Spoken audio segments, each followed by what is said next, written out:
And good morning, everybody. It's Friday. Welcome to a special food safety chat. My name is Bryan Armentrout with the Food Safety Foundation. I'm very pleased to welcome back our friend Jose Sabal from Sabal Food Safety Consulting. How you doing today, Jose? I'm wonderful, Brian. And oh my goodness, I really miss being in your show because this is just amazing. And I have so much fun every time that we get together and do this that you have no idea. Well, I mean, yeah, you've been super busy, so I'm glad to have you back on. So why don't you what type of things have you been working on? What can you let people know? Several things. I have been teaching classes like crazy lately. That's something that, of course, is going to be part of the topic today. Mhm. Real differences between the regulations and, for example, the SQF code. Yeah. Um, but, other experiences, Brian, it's also, I was supporting a company. They were going through their SQF audit, and the auditor linked five nonconformities, three and two into two major nonconformities. Hmm. And if you actually read what was written against those items, which, by the way, I agree with the auditor, there was a failure. Hmm. The problem is that the way that the auditor focused on that was not the right thing. And no matter if the document control or not states the way that the documents are going to be maintained or not, grouping the nonconformities is not right. Yeah. So that was a great lesson, that one. Mhm. And Yeah, and that's a great teaser because that's something we're going to be talking about on the call today. Is I've been attending and getting people ready for SQF version 9 audits too, and so I got some tips as well. And by the way, everybody, if you are thinking about taking a class, your FS, your FSMA classes, so your preventive control qualified individual, foreign supplier verification, these type of things, Jose is an amazing teacher, right? The energy you see in these chats is how he is in the class, and his students love him. So if you're going to take a class, take it with Jose. okay, and if you're going to do that, send me an email and I can look in the calendar when I'm having, I'm going to be teaching the class that you want, and I'll let you know who's the sponsor for that class so you can register. Thank you, Absolutely. Brian. Oh no, thank you. I mean, yeah. So I mean, I don't think I ever saw for reviews from students for your classes where you didn't get a 5-star from people. I mean, they just love you. So let's see, everybody. One of the things we'd like to do here on the Food Safety Chat. So of course, we talk about all things food safety, and we discuss it. So this isn't a presentation. This is a discussion between myself and Jose and you. And so for the topics, we want to interact. So put your comments in the comment section. We'll answer those as soon as we see them and work them into the conversation when it's correct. If we don't quite understand, we'll say we don't understand, and we'll get some more information from you. So one of the things we like to do as well here at the beginning is settle in and drink our coffee, and also find out where people around the world are joining us from, because it's always amazing all around the world for this chat. So I am in Loveland, Colorado, USA, which is north of Denver, where fall Jose has arrived. It's beautiful, beautiful weather. So my maple trees out front are a pretty red, and it's like you open the windows at night and it's 50 degrees and you sleep really nice in your blankets, and it's 70 during the day, and it's just my favorite time. It's kind of cold already. Remember that here in Florida, Brian, anything below 70 is already freezing. Mm-hmm. True. people in parkas and you name it. Yep. So to do a meme about what you just said, okay, so here in Southeast Florida, the wonderful weather about 2, 3 p.m. is close to the 90s, and we have 80% humidity. And in the morning, it's a wonderful 88 degrees with 90% humidity. No, thank you. No, thank you. Austin is joining us this morning. Good morning, Austin. Thiago, good morning again from New Jersey. He joined us last week, so great to see you back. Hope you're finding value in this. Lance is in Northern California, another beautiful area. I love visiting. Oh, yes. There. Very nice. So one of the things, and Jose, this hasn't changed with me since we last spoke, is I always want to jump into our topic. And so I always forget Oh, I have that We have here our drink. So everybody, right next to me. please join us. And so Jose, I love it. I love your flower cup with your tea. That's so awesome. And I have, of course, my coffee. So everybody, please join us for our ritual sip here.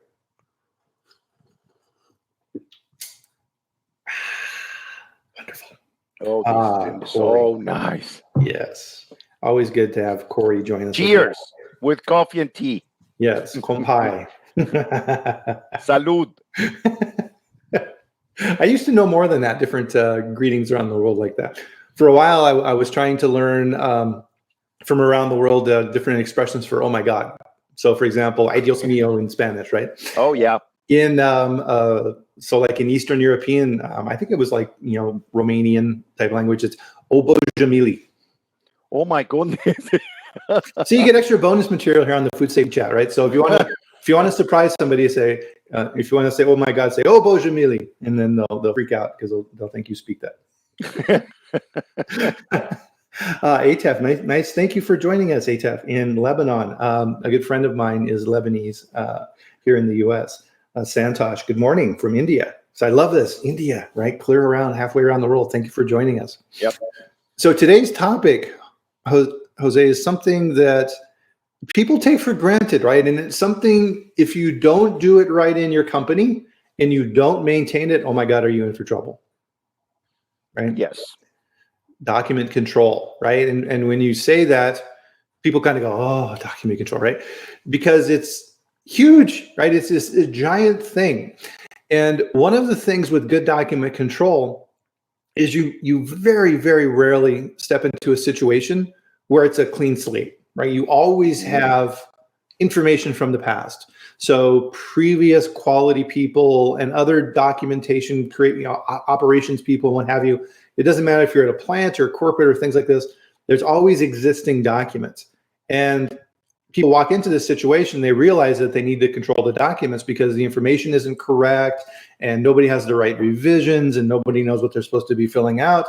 And they're just like, oh my God, how do I even begin? Right. And it's always such a thing. So we wanted to kind of give some tips on that. And at the end, as bonus, as we were kind of teasing here at the beginning, is what we're seeing in audits out there now that version 9 is out and auditors are running around doing their thing.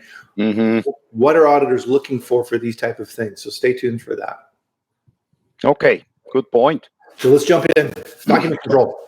Okay, so Bryan, document control. I'm going to start with engineering and systems. Okay, I'm going to start from looking at the forest and not the trees. Okay. In ISO, when you look at the definition of systems, it says interacting and interrelated elements. Okay. Okay. So basically, and this is an example that I was using during the FSBP class that I was teaching on Tuesday and Wednesday. Let me give you an example so you better understand the definition of systems. The food defense program, which is one element of the food safety system, says that you need to do whatever it takes in order to prevent access from people to certain areas of the facility.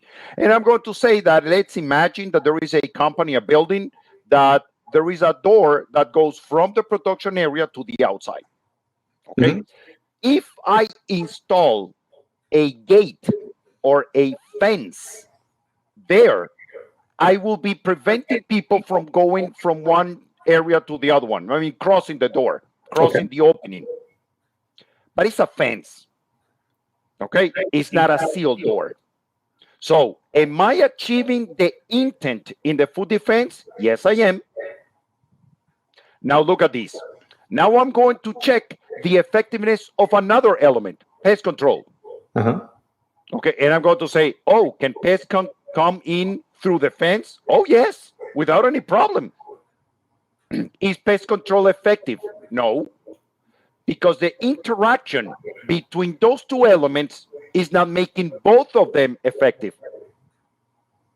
And I'm going to add one more, cleaning and sanitation. If it rains outside, it's going to rain inside the facility. And dust is coming in and leaves and whatever is blowing outside. So is a clean and sanitation effective in a system? No, because there are two elements that are not working together with the third one. Okay, so now look at this. What am I going to do in order to make sure that besides food defense, pest control and cleanliness is going to work? I'm going to call the maintenance guy and say, hey, we have a problem here because we have a gate and we need a door. And this gentleman is going to say, oh, I have you covered. No, don't worry. I'm going to take care of that. And this person is going to the warehouse, to the maintenance area, going to grab a wood door, and he's going to install a wood door over there.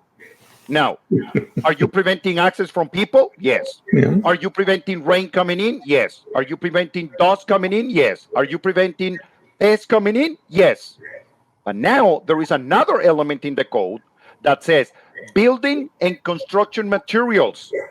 And the materials of the doors and the floors and the walls and the ceilings and whatever must be made from materials that are not absorbent, that are smooth, that are light in color, and blah, blah, blah. And now you have three elements that are working. And when you start checking the fourth one, now the fourth one is not working. Right. Yeah, you have to think of, that's a great example, right? It's all this, right? People tend to think of elements in terms of the individual thing and not how they work together. Yes. It's a good point. It's a very good point. Yes. So let me go back again, looking at the forest. If I look at the forest, and the forest is a system, what is the purpose of a system? Achieving consistency on whatever we do. That's it. That everything that we're doing is achieving consistency. And I'm going to say consistency on what? What is the scope of these food safety systems? And for whomever is in the United States, most likely this is applicable worldwide. But I'm going to be specific for FDA requirements. Whomever is in the FDA says, not the FDA, sorry, the law, the food law, 21 United States Code in written says that adulteration and misbranding of food is prohibited by law and is criminal activity. Yes. So what we need to do, achieve consistency in the prevention of adulteration and misbranding of the food products that we're handling, packing, manufacturing, processing, and so on. That's a goal. So each and every single element in a food safety system has one unique goal, which is what? The prevention of adulteration and misbranding. Correct. Yep. We need to achieve consistency on that. Yeah, and that's a good way to think about it, right? What is your starting point, right? A lot of times people want to dive into the details and say, okay, this line says this, I will do this, right? But you need to think of this in terms of your overall system, right? Goal. And part of this is, and I'll build upon what you were just saying, is it's implicit in what you're talking about, is what system am I following? Am I following the regulations from FDA? Am I following the requirements for SQF? Am I following the requirements for OSHA? Right? There's all of these different rules that you need to understand, and then you need to build your systems for those. Too often in document control systems, Jose, people are like, oh, we have a document system, let's just throw everything in there. No. No, right? You need to understand who's responsible for those and then what you're managing. Yes. And a good way to think about this, and I always come back to this, right, is quality and management of food safety and these type of systems for anybody who's doing this.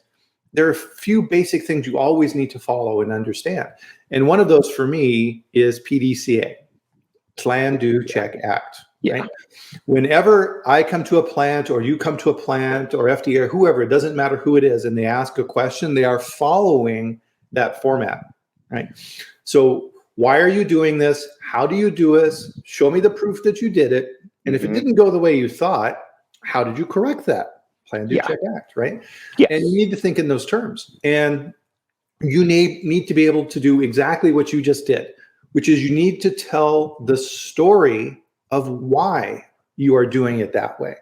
Well, Mr. Auditor, we have this door in our plant and it's made of this material and it's cleanable and it's lockable and we have controlled access and we do all of these things for this because of this. And here's how we test it. We go have a weekly walkthrough, in the plant, and we audit to make sure that those doors are closed and that people aren't propping them open and going outside and smoking and these type of things. And that is how we make sure the system is working. Great. Can I see evidence that you did this? Yes. That's everything. Yes. Yes. So why I'm telling this story is because let's say that we are going to be manufacturing whatever. I'm going to say cookies for now, Bryan. So let's say we're going to be manufacturing cookies.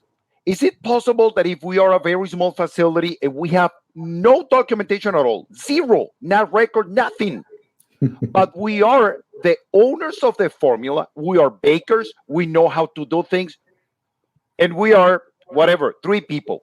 Mhm. Really? Do you think that we're going to need documentation for something that we have been doing for 20 years and it runs in our family? No. And the cookies are going to be about the same. Uh-huh. But if I translate that to now we have a company, there is a corporation, who is the real owner of the documentation? Is the company, not the people. Right. Why? Because right now you might be training me, Jose, this is the way that we mix the dough for the cookies. But I'm not going to be in that company in 50 years. So how can you transfer the knowledge on how to do things consistently from one person to the other? By having written documentation. Right. Absolutely. So part of good quality systems is you're not building for now, right? You're building for what your company will be. Yes. Right? And you need these things before you actually need them, because once you get to that point, to your example, Jose, if your cookie company is successful and now your 3 people go to 10 and go to 30, and everybody is operating on tribal word of mouth knowledge, oh boy, you're in for trouble. Oh, yeah. Actually, if I go back, and this is a statistic that I searched a few years ago, so the information could not be current, Bryan. But as a general approach, every 4.3 years, people leave a job. Yeah. Oh, my goodness. Very disrupting for the consistency of a system. So let's make sure that we have the right documentation. Yep. I started at a company a number of years ago, and as I was going in this company, I was doing orientation, right? So you go and you meet with the vice president of operations and you meet with the head of procurement, right? And everybody gets to know you. And I met with the CFO, and he was an interesting character. And he's sitting in his desk and he kind of leans back and he goes, "Bryan, our company's a river." And I kind of look at him kind of like this. And he goes, "Let me explain. There's this river and it's flowing along. And right now the water's pretty calm. And you jump in the stream with us, right? And you're now part of us. And we're floating down the river. And you're bobbing along in the water. And you look around. And some people are okay and they're kind of with you, right? And you look at other people are bruised and battered and bloody. And you're like, wow, what happened to them? You have no idea, right? Something happened upstream. Did they go over a waterfall? Did they hit some rocks? What happened, right? So you're floating along and you don't know what's downstream either. And just like you, people are jumping into the water with you and people are climbing out on the banks and going somewhere else, right? And you have to understand the journey, right? You have only joined at this point. And I was like, that's really profound. And that story stuck with me, right? We don't know. We don't know what happened before. And it's the same with documents, Jose, right? Yes. We come in and we look at this system and we say, wow, what happened before? We don't know, right? Yes. So part of creating a good document system is I use this visual. I'll kind of get back here a little bit. This, right? You have to gather everything up so you know and you can look around and see. Because odds are, I see this every time, Jose, I'm sure you see this too. You go into a company and the quality manager has some documents and the operations guy has some documents. Oh, yeah. People have some documents. And the supervisors created their own documents. And there's another folder where the other things were created, right? And you're just like, whoa, oh my God, right? Yes. Nobody has central control of the documentation. Yes. And everybody's doing their own thing, right? You have to get control, right? They call it document control, right? Document and control. Yes, you have to control, right? Oh, I have And some stories about that too. oh, Yeah. right. And so part of this then, right, is once you, and this process takes a while because things will just continue to bubble up, right? You'll ask questions and oh yeah, and the other things will come up, and you start gathering all these things, and then, and this is to your point, Jose, you have to understand documents in a hierarchy. Why are we doing the things that we do? And you need to pick up a document and say, okay, what does this document address? This document addresses GMPs. Ah, okay, good. Why do we do this? Ah, this is in relation to 21 CFR 117 subpart G or whatever it is, right? Mm-hmm. We need to do this. Yes, this is a document we need to keep. What's this weird document? Oh, this is our document on flying of remote control planes outside. What? Why? Why do we have that? Oh, a few years ago, we had this crazy employee who had a remote control plane and they'd fly it on break, so we created this. Okay. Yes. In reference to what? No, just for us. Is the employer still here? No. Why is this document still in the system? I don't know. Right? Yeah. Okay. Archive. Go away. Yep. Right? What do I keep and what do I remove? And here's the interesting thing. When I've gone through this process, and I did this at the different companies I headed up, I would remove, Jose, about 60% of the documentation from the I'm not surprised. because it wasn't needed. Bryan, I'm going to support what you are saying. Check the records that companies are keeping, and you're going to find duplication. Same information that is recorded in several records. Why people do that? That's a waste of time. Right. Well, I think part of that, right, and we've been talking, is that different people see that something needs to be done, and so they go and they create something. And so the operations manager creates a document, and the quality manager creates a document that is a little different, and you have different things in different places, right? And to your point, this is an important rule: is write it down once. Right? If you have it in more than one place, you're wasting your time. And not only wasting time, Bryan, let me use an example, a very good example about this. I was doing an audit, and I was going through a CCP, and I say, okay, so this is your critical control point form template, and they show me all the, and I was checking the criteria and the procedure, and I said, do you have another written procedure for this? Because it's in a form. Do you have a written procedure? Oh yes, Jose, we have a written procedure for the monitoring. Can I see it? And now, because that is duplication, if you put one right next to the other, they don't say the same thing. Are you going to achieve consistency that way? No. No, right? So Austin has a question for us. This is a good question. Who should manage all these documents, Jose? Okay, so that's a very good question, Austin. And look at this. What I'm going to do is start reading from ISO 9000. Because no matter what, people might be following BRC or FSSC or SQF or IFS or whatever they wish. All of those standards, even though that they are focused on food, they are intended to be systems. So now the basis for any fundamental definition in systems, we need to go back to the source, which is ISO.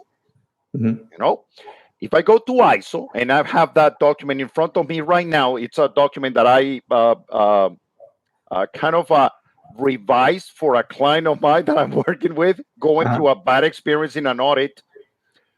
The definition of a document, it says information and the medium in which it is contained. So procedures and policies and work instructions and forms and records, all of those are documents. And documentation is a set of documents. Okay, now look at this. In that set of documents, documented information requires to be controlled, and is written in ISO and maintained by an organization and the medium on which it is contained.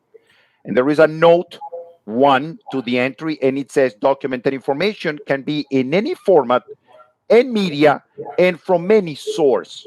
Note number 2 says documented information can refer to the management system, including any related process to that, information created in order for the organization to operate consistently I'm going to add that, and evidence of the results that were achieved during that process, which are basically the records. Right. Now look at this. If you keep on going and searching, the definition of a form is a document that will be filled when following the instructions of the procedure. So if we don't have a procedure, we cannot have a form. We cannot fill a form. The procedure defines the data and the information that is relevant to be collected in a form, relevant to demonstrate that that we achieve the prevention of adulteration and misbranding, which is the goal of our food safety system. Okay, so forms must be controlled. That means that forms must be dated and must have revision numbers and revision dates or edition or whatever it is. Yes, because if you change the structure or if you change the data that is going to be collected, or somehow you change the structure, you need to keep track of those changes of the forms. But now, when you go to the definition of a record, it says, is a document that states the result achieved or providing evidence of activities that were performed. If you have a form and the monitor is going to start filling the document, and at some point that document is revised by whomever is the verifier for that activity, assuming that the person is qualified, by the way, okay? And the document is signed and dated. Bryan, as soon as the document is complete, that document, that form becomes a record. Yeah. And if you change a record, that is falsification of records under the FDA, and that is criminal activity. Yes. So that is a summary. Very well stated. So who should manage these documents, right? Here's a drill down on that who piece of it, right? And Austin nailed it when he wrote that question, because it's who, right? You need to identify a person who is the gatekeeper of the documents, your document control administrator. And what I would do when I would set these up at corporate or at the plant or whatever, as I was building these systems, I would look for that person who was super, super detail oriented, and maybe an administrative person or something like that. And that person became the owner of the system. And if someone wanted to change something in the system, they couldn't change it until it went through that person, right? Of course. That person is the gatekeeper, right? And everybody in the organization needs to know that if you mess with that system, oh, woe to you, right? You are in trouble. You cannot mess with that, right? So to your point, right, bringing this back up then for your controlled system, we'll use an example. So we'll talk about like something simple, 2.1 management review under SQF. So the auditor will say, okay, according to SQF 2-point management review, you need to do these things, right? You need to have a management review. You need to look at documents of the system. You need to keep senior management informed of activities, blah, blah, blah, right? This is the rules of 2.1 of what the auditor is looking for. Then as the person being audited, the company, you would say, absolutely. We have, to your point, Jose, a procedure. Here is our procedure on how we do the management review. And the auditor says, yes, let me look at that. And then you read through it and the auditor says, okay, who's responsible for this? Who are the attendees? How often do you do it? All the steps associated with management review. And then the auditor will say, okay, well, how do you record the activity of the meeting? We have a recording form that we fill out, and we have a checklist. So we go over our quality results, and we go over complaints, and we go over the quality budget, and we look at trends for pest control, everything that you would include in this. And then the auditor, to your point, right, to bring this around full circle, will say, I would like to see a record of your last management review. So you say, yes, here is the form we filled out from this recording form. Here is the record of the last audit. Great. Okay, I see the CEO is in attendance, and the quality director, and the operations manager. And here's the things that you went over. Yes, here's all the different things. Great. Next topic, right? Yeah. Now, your point, if I was getting ready for the audit, right, and I looked at the management review form and I saw that it wasn't done correctly, and I start changing information on that form, that's fraud. Yes. That's fraud. This, yeah, that cannot be changed. No. Once it's done, it's done. Once it's filled out. Yep. Yep. Yep. And most likely, Bryan, most likely, look at this. Because if we go to the little details, now I'm watching not even the tree, I'm watching a leaf of the tree in a branch or something like that. The document is being filled. The form is being filled. Let me use the right words. Yes. The form is being filled by the monitor. The monitor made some mistake. And when writing the temperature was 38 and the guy put whatever, 48. Oh, I made a mistake. The document has not been revised yet. So it is okay to put that line, put the new number, put your initials, and that is a good correction. But at some point, there will be verification of that information in that record. And once that person checks the document and signs and dates that document cannot be touched anymore. Right. And let me ask you about this then. I have this in my desk just for this purpose. What about this stuff? Oops. Oh, I made a mistake. Oh, I'm going to get this out and go and cover that. Can I do that? Yeah, that's right. Okay. So, no, don't use whiteout ever. Do not. So look at these, Bryan. Once we fully understand what is a procedure, what is a work instruction, what is a form, what is a record, what we can do, what we cannot do. And I'm going back to the problem that this company had that I'm helping right now. Was the auditor right in identifying that there is no way to determine if the document is current or not? Yes, the auditor was right. Yeah. But you cannot join the lack of evidence that, for example, the approved suppliers was current and the lack of evidence that the register of ingredients and raw materials is current. And you cannot group those two and say, oh, people are not maintaining these documents, updated and make that a major nonconformity. That is not right. No, I agree. That is not right. Yep.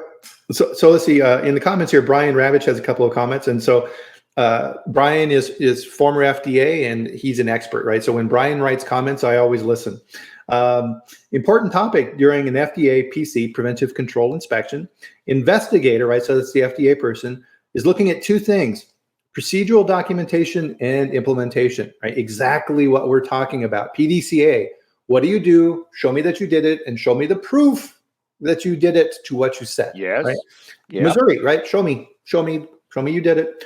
Right. We see this time and time again. And you see this in FDA presentations, right? So Sharon Mail, who does a lot of talking with FDA at presentations and conferences, if you don't document it, it didn't happen.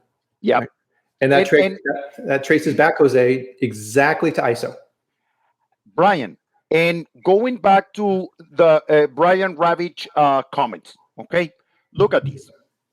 When you build a system, there is a documentation portion and there is an implementation portion. Like he's stating that there. And I'm okay because it's not just about FDA. And a GFSI auditor is going to be looking exactly the same because at that point, FDA and GFSI are going to be auditing. And the process of auditing is exactly the same no matter what you are auditing.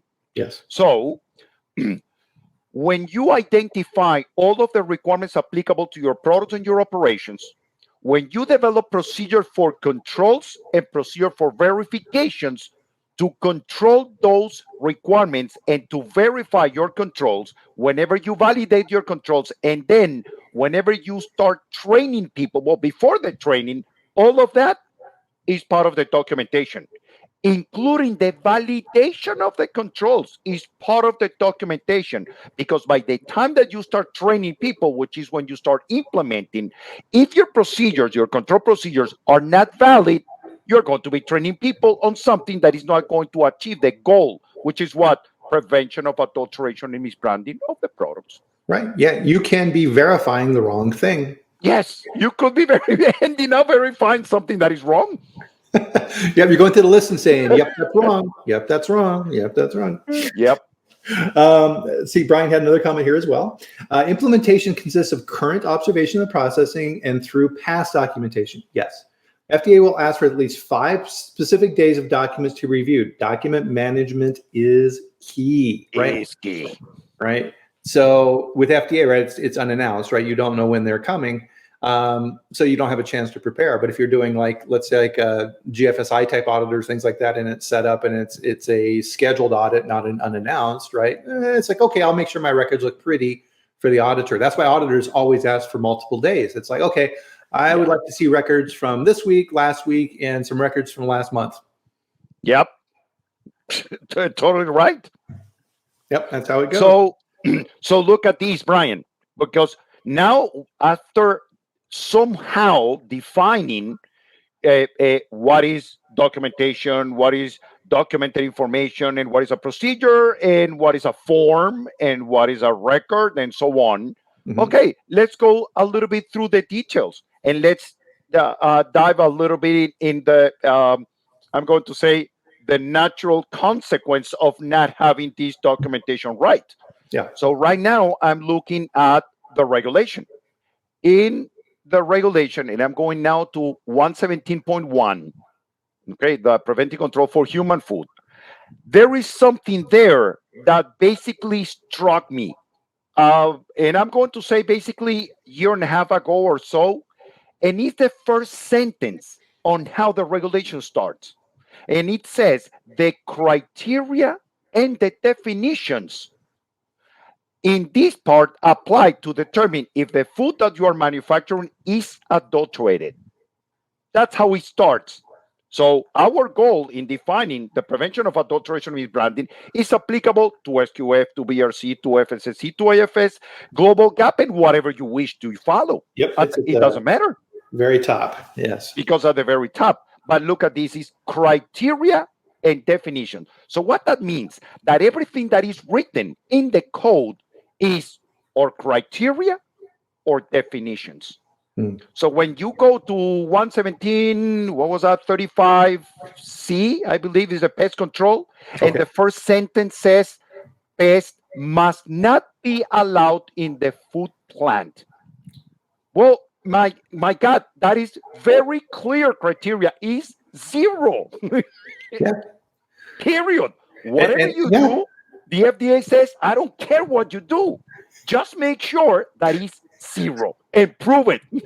Yeah, exactly. And that's why, to Brian's point here, right? So if Brian's working for FDA and he is an investigator in your plant and you walk out in the warehouse and a mouse runs across your foot, done. It's done. And you're saying a mouse, maybe just a number 2, evidence of feces or something or other. That's it. Yeah. You know? Now, look at this other thing, Brian. And I'm going to start by reading the definition of a supplier from the FDA code version 9. Okay. That is in PDF page 98. And it says supplier, the entity that provides a product or service to the SQF certified site. Mm-hmm. And so I was thinking about this when I was helping this bakery recently. Most of their purchases are to distributors. So they are purchasing Cisco and US Foods and Cheney Brothers and whatever that is. Yeah. And you're going to, and the SQF requires that this company approves these suppliers, approves the warehouses. So at some point I said, oh my goodness, but that is not the definition of supplier under the FDA. Mm. And I'm going to read from the regulation right now what is the definition of a supplier under FDA. Supplier means the establishment that, number 1, manufactures or processes the food. Number 2, raises the animal. And number 3, grows the food. So the question is, Cisco and US Foods and Cheney Brothers, whatever, do they do any of those things? No. So under the FDA, they're not suppliers. And if you are purchasing, and I'm going to use, whatever example, let's say that we have Bryan cookies, and you are the manufacturer. You sell that to Cisco, and I'm purchasing the cookies from Cisco. And let's say that in my cookies, I may have listeria because it's already to eat, exposed to the environment before packaging. I'm supposed, according to the FDA requirements, I'm supposed to approve the supplier of the product, which is not Cisco, Right. it's Bryan Cookies. Now I Mhm. need to talk to Cisco and say, hey, Cisco, can you help me in the process of gathering enough documentation so I can approve the supplier? But I will need to know who is manufacturing the cookies. That is not part of the SQF. So we need to develop documentation in order to approve suppliers. We need to have a program that must be in compliance with whatever is in the FDA requirements and whatever is in the SQF. And the Yeah. way that you approve suppliers under the FDA is not the same way that you approve suppliers under FDA. Mhm. So I'll bring that back up to the 30,000 foot level. And so what you need to understand is what set of rules are you playing by when you create this? Is it Hmm. CFR? Is it SQF? Is it your customer requirements? Who are you satisfying, right? And to your point, to be efficient, you want to set up a system that satisfies as many people as possible, right?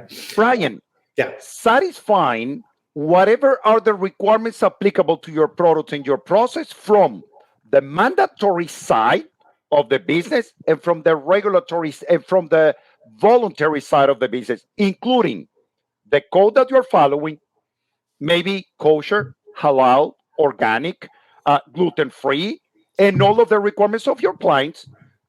Yes. So you need to look for all of the requirements. And according to ISO, and I have a very good, strong background in systems, you are going to be developing what is called an integrated management system because you are integrating many different requirements from many different sources into one system. Ah, so everybody pay attention to what Jose just said there, right? You're creating a system for your company, right? Yep. Your document management system is how you do business, right? It's just not limited to, oh, we need to create some documents to make FDA or SQF or whoever happy. No, this needs to be an integrated management system on how you do your business. And the more successful you are at that, the better your business is going to operate. Yeah. The more consistency you are going to achieve in your products in sending those products out without being adulterated or misbranded, because that is going to become a prohibited act in the food law in the United States. Most likely it's going to be the same in any other country in the world, but at Mhm. least I can tell exactly from law and regulations here. Yep, absolutely. So, excuse me. It's one thing with coughing, right? When you're doing a talk like this, if you try and not cough, it makes it worse. You know, it's like, okay, fine, I'll just get through it. So part of this in Jose, and the way I think about documents is a hierarchy. So you have at the top your rules of the game. Who am I trying to satisfy, and what do they want me to do? Yes. Then how do I create the policies, procedures, work instructions, and recording forms to satisfy that requirement? And then how do I store the documents and all these type of things? You need to understand that. And you should be able to, I'm looking for a piece of paper, right? You should be able to pick up anything, right? And say, I have a recording form. Why? Why am I doing this? This is to support this work instruction. Why am I doing this? That is to satisfy this requirement. Yeah. If you can't do those linkages, why are you doing it? Yep. Yep. That's it. You're done. So going to Brian's ravage comment, what I can say, even though that in very simple operations, basically you actually do not need a written procedure. Hey, sweep the floor, something like that. Well, as long as you barely know how to do that, well, okay. But whenever an activity requires many important steps in order to achieve certain goals, oh, it must be written, Brian. Yes. I was teaching an internal training for a food company here. It's a client of mine. And I say, guys, how do you wash your hands? And they were saying, well, we go to, the hand washing station. And when they were explaining me the issue, I said, okay, and why you do this and why you do that and what is missing here? Do you wash the back of your hand? Do you wash in between your fingers? Do you wash the tips of the fingers? Do you wash here and asking them, are you? No. And I say, and how do you know that you're washing your hands for 20 seconds?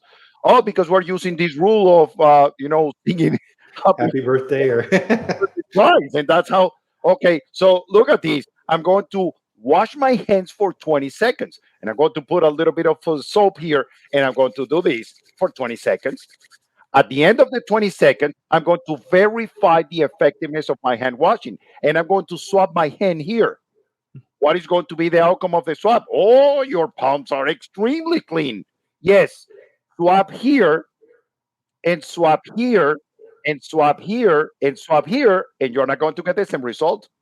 Why? Because it was not rubbed, it was not clean. right?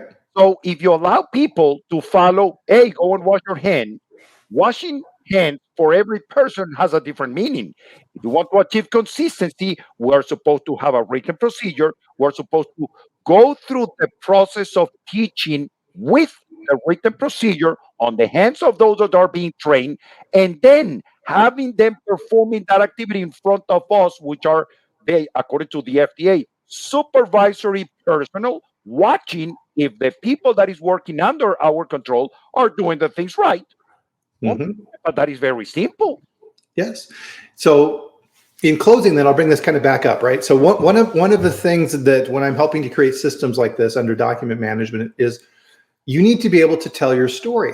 And that's exactly what you just did, right? It's like, okay, under the GMPs, you're required to wash your hands. Why? Why do we wash our hands, right?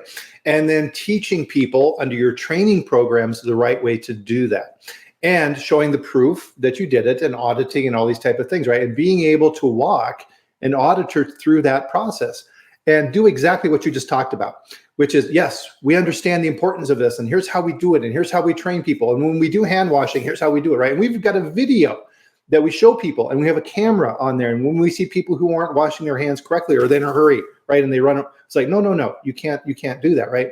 We're not perfect. Nobody expects perfection, but here is how we manage and improve over time to make that better. And if you can do that, that's going to make any auditor happy. Actually, Brian, there is someone I cannot see names. It says LinkedIn user. It Yeah. says companies can get the COAs and the COCs from distributors such as Cisco and keep them on record to satisfy the part of the food safety plan. No, be careful. That is not what is required, because if the product that you are bringing in may contain a hazard, and I'm citing the law, I just teach the FSBP class 2 days ago. If you are bringing in a, look at this, I'm going to give a very precise example. Flour. We Mhm. import flour. We purchase flour. Okay. Flour, let me go through the hazard analysis of the flour.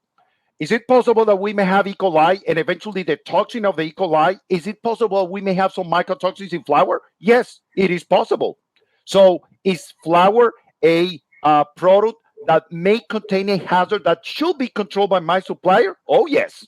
Mhm. So, at that point, according to the hazard analysis, we are supposed to approve the supplier.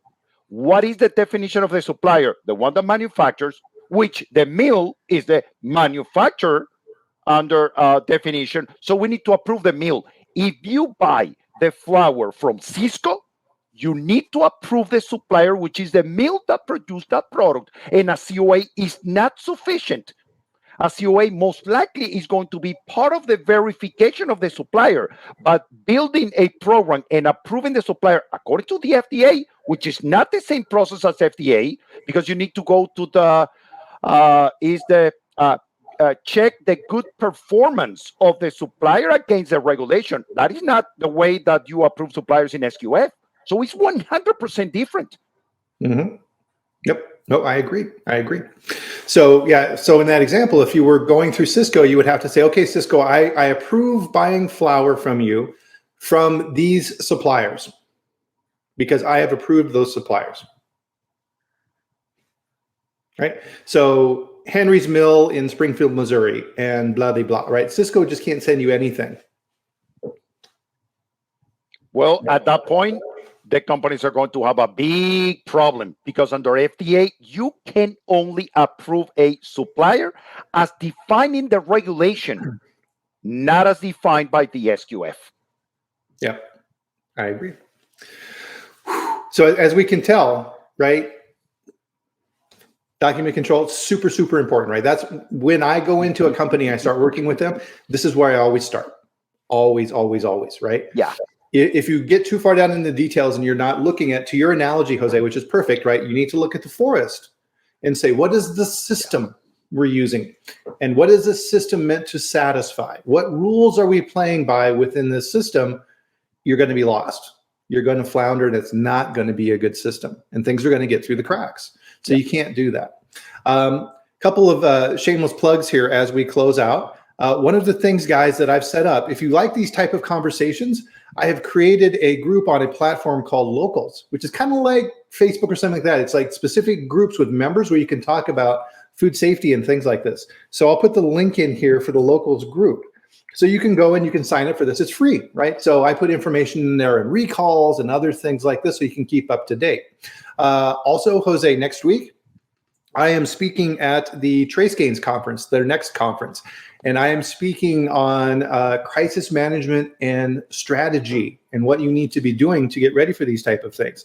So if you want to sign up for that conference and see that presentation, I think I'm speaking on Wednesday. It's a 2-day conference, Wednesday, Thursday. I'd love to have you attend and get some information on that side as well, too. So I'm going to copy that link right away into my browser. Got it. I got it. Bryan, Perfect. thank you. Yes, I'm going to check on that. Perfect. Thank you. Any closing thoughts, Jose? Bryan, documentation is key. If we don't have documentation, you will never achieve consistency, period. Yep. If it wasn't documented, it didn't happen. Perfect. Yes. Perfect way to end. So everybody, fantastic comments. Thank you. Right. We really, really appreciate that. That makes us enjoyable. That's what makes us fun. And we love sharing our information because food safety is collaborative and it's something that we're all working on together. And the more that we know and the more we understand these things, the better it's going to be for everyone. So again, my name is Bryan Armentrout with the Food Safety Foundation Food Leadership Group and Jose Sabal with sabalfoodsafetyconsulting.com. If you have additional questions, of course, our emails are on here. We would love to talk with you. We would love to help. So if there's anything we can do, we'd love to. We will be back here for the next food safety chat every Friday, right? So it's every Friday at 8 a.m. Mountain, my time, 10 a.m. Eastern, Jose's time, and we'll talk about the next food safety topic. So we hope to see everybody here next week. Have a great weekend, everyone. Bye-bye. Thanks. Thank you. Bye, Bryan. Bye.